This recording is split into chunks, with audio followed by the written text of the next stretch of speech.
Halo sahabat merinding, selamat kembali di channel yang selalu membahas seputaran cerita-cerita misteri di sekitaran kita. Yang pastinya, cerita-cerita dari kami diambil dari kisah nyata yang pernah dialami oleh narasumber tertentu yang menjadi saksi pada peristiwa itu, hingga dijadikan sebuah cerita yang real dan nyata. Jika kalian suka dengan cerita-cerita channel ini, silakan subscribe dan like channel ini agar kami lebih semangat untuk membuat cerita-cerita misteri selanjutnya. Terima kasih. Salam merinding. Jangan berjanji jika tidak bisa menepati. Seperti kata orang tua zaman dulu, janji itu berat karena ibarat hutang, harus dilunasi dan dibayar kapanpun waktunya. Cerita ini dimulai dari sebuah rumah sakit jiwa yang berada di Jawa Timur. Ada seorang pasien yang dulunya adalah dokter bedah ternama. Sebut saja namanya Dr. Ridwan. Keahlian Dr. Ridwan sebagai dokter bedah tidak diragukan lagi. Sudah banyak pasien yang diselamatkannya. Namun, semuanya berubah semenjak satu peristiwa membuat Dr. Ridwan kehilangan ingatan alias gila. Berawal dari tugasnya sebagai dokter bedah di sebuah rumah sakit besar di Pulau Bali, Dr. Ridwan menjalani profesinya dengan baik dan penuh tanggung jawab. Banyak pasien sangat berterima kasih karena merasa diselamatkan olehnya.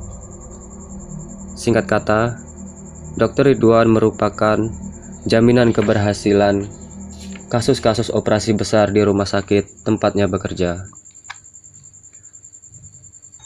Dokter bertangan dingin. Begitulah julukan yang diberikan pasien-pasiennya.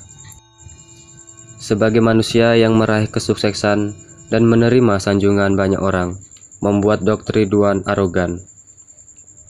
Suatu hari, ada seorang pasien menderita kanker rahim yang menurut diagnosis tidak ada jalan lain untuk sebuah pengobatan kecuali operasi pengangkatan rahim.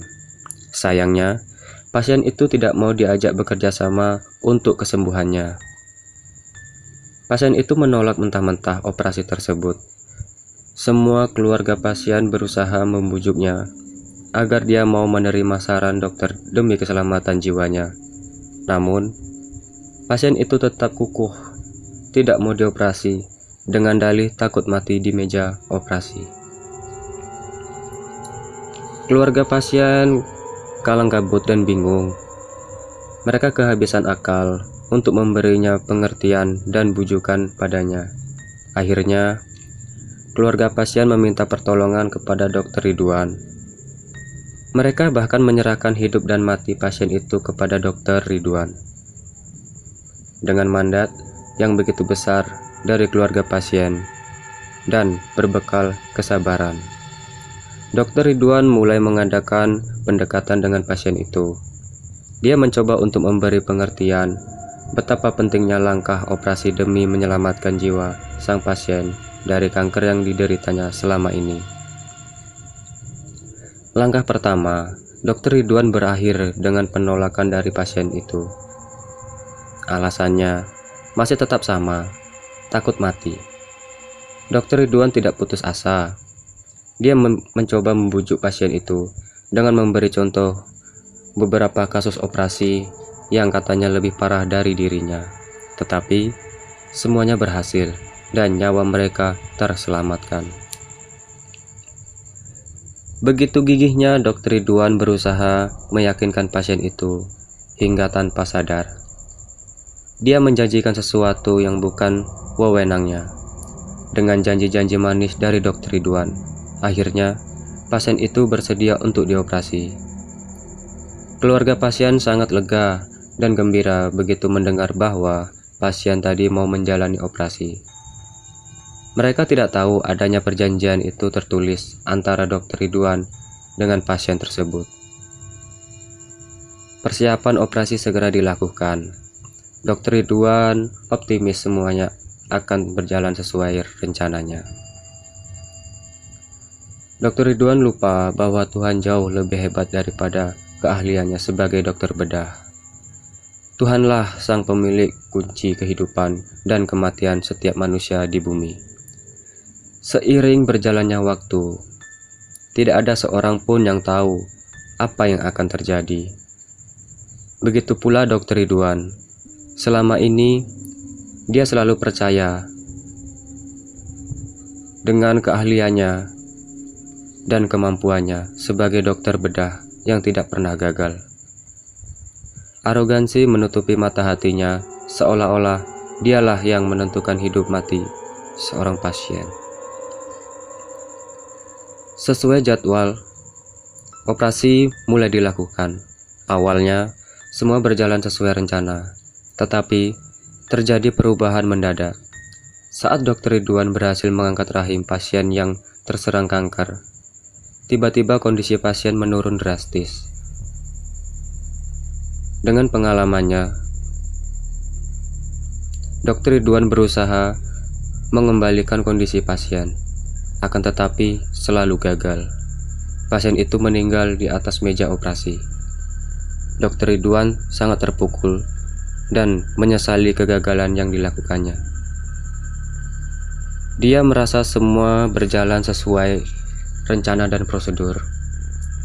Tidak ada yang salah dalam operasi yang dilakukannya. Tapi mengapa gagal? Keluarga pasien tidak menyalahkan Dokter Ridwan. Mereka menganggap kejadian itu adalah takdir Tuhan.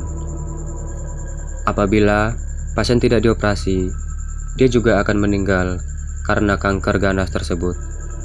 Tidak ada tuntutan dari pihak keluarga pasien, tetapi Dokter Ridwan merasa ada beban yang belum lepas dari dirinya.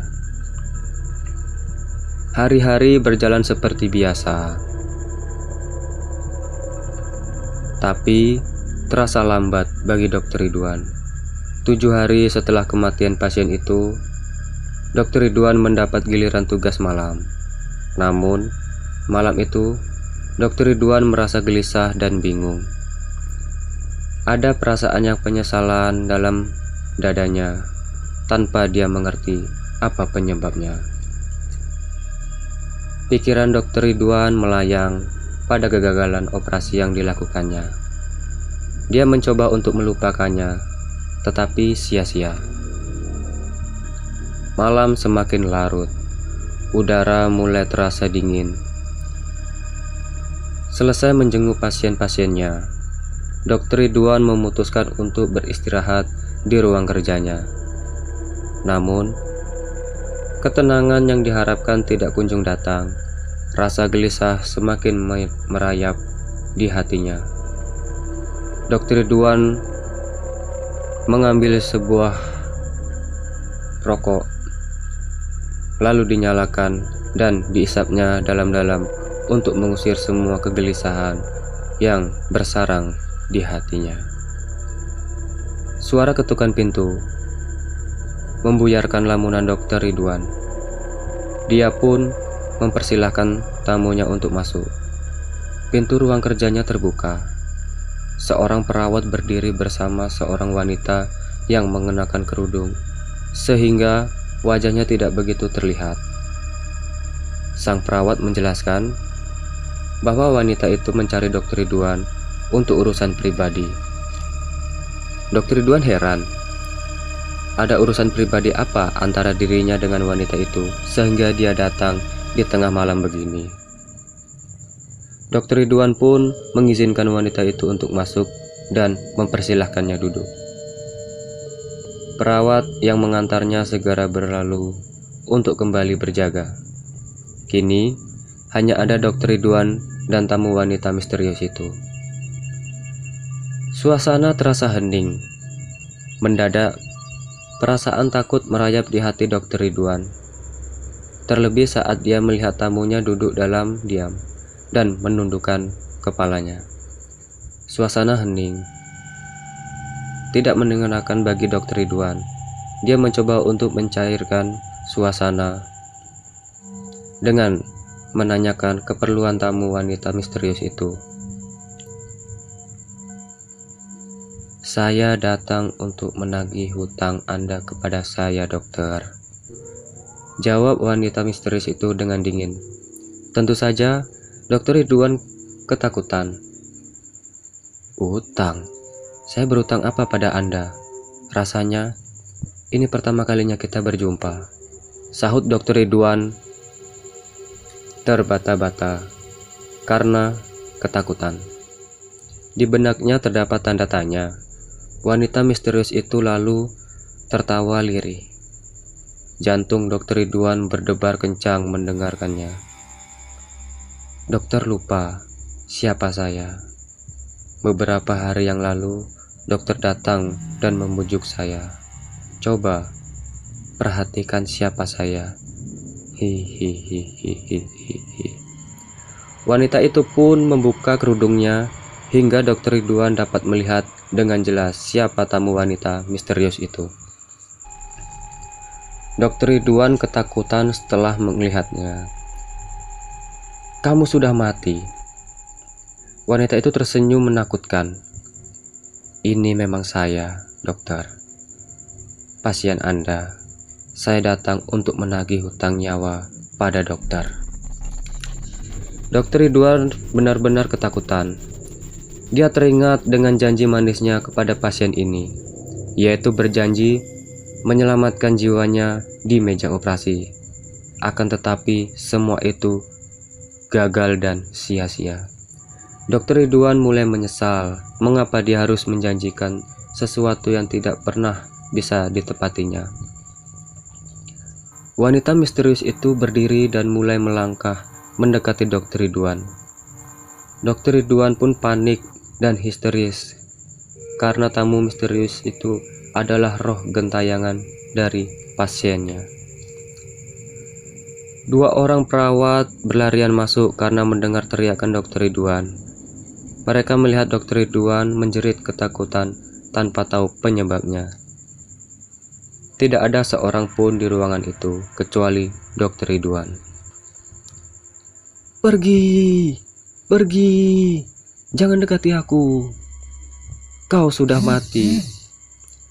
Aku tidak bersalah.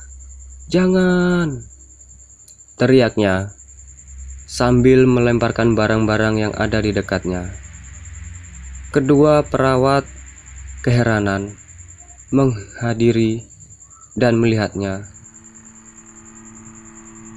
dan segera keluar untuk melapor. Sejak saat itu, Dokter Ridwan tidak pernah hidup normal. Dia terus dicekam ketakutan dan menjadi liar jika ada yang mendekatinya. Hingga akhirnya, seorang dokter ahli jiwa memvonis bahwa Dokter Ridwan mengalami gangguan jiwa dan tidak mungkin untuk disembuhkan. Sekarang, Dokter Ridwan yang hebat itu menjadi penghuni rumah sakit jiwa. Keluarga Dokter Ridwan putus asa dalam mengupayakan kesembuhannya. Dokter Ridwan selalu meracau tentang pasien wanita yang meninggal di meja operasi, serta menuntut hutang nyawanya dibayar. Hancur sudah reputasi Dokter Ridwan sebagai dokter bedah ternama.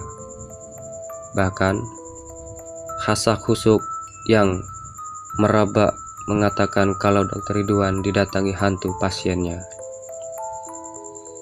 Berita terakhir menggambarkan kalau Dokter Ridwan ditemukan tewas dengan cara mencekik lehernya sendiri.